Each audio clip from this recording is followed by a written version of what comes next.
കാർഷിക മേഖലയ്ക്കും വിദ്യാഭ്യാസത്തിനും ഊന്നൽ നൽകിയ പത്തനംതിട്ട ജില്ലാ പഞ്ചായത്ത് ബജറ്റ്. വികസനത്തിന് ആവശ്യമായ സമസ്ത മേഖലകൾക്കും ബജറ്റിൽ പ്രാധാന്യം നൽകിയിട്ടുണ്ടെന്ന് ജില്ലാ പഞ്ചായത്ത് പ്രസിഡന്റ് ഓമല്ലൂർ ശങ്കരൻ പറഞ്ഞു.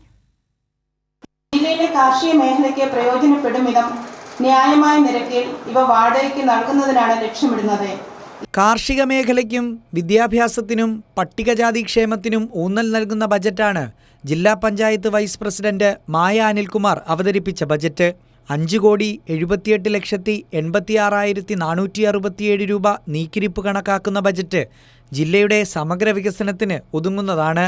കാർഷിക മേഖലയിൽ നിരവധി പുതിയ പ്രോജക്റ്റുകൾ വന്നു എന്നുള്ളതാണ്. രണ്ടാമത്, മാലിന്യമുക്തമാക്കി പത്തനംതിട്ട ജില്ലയെ മാറ്റാൻ വേണ്ടിയിട്ടുള്ള നൂതനമായ ചില പദ്ധതികൾ ആവിഷ്കരിച്ചു. അതുപോലെ തന്നെ സംരംഭകത്വം പ്രോത്സാഹിപ്പിക്കാനും കൂടുതൽ തൊഴിലവസരങ്ങൾ സൃഷ്ടിക്കാനും വേണ്ടി കുടുംബശ്രീ വഴി പുതിയ പദ്ധതികൾ ആവിഷ്കരിച്ചു. പട്ടികവർഗക്ഷേമത്തിനായി 54,11,000 രൂപയും പട്ടികജാതി ക്ഷേമത്തിന് 12,79,100,000 രൂപയും ബജറ്റിൽ വകയിരുത്തിയിട്ടുണ്ട്.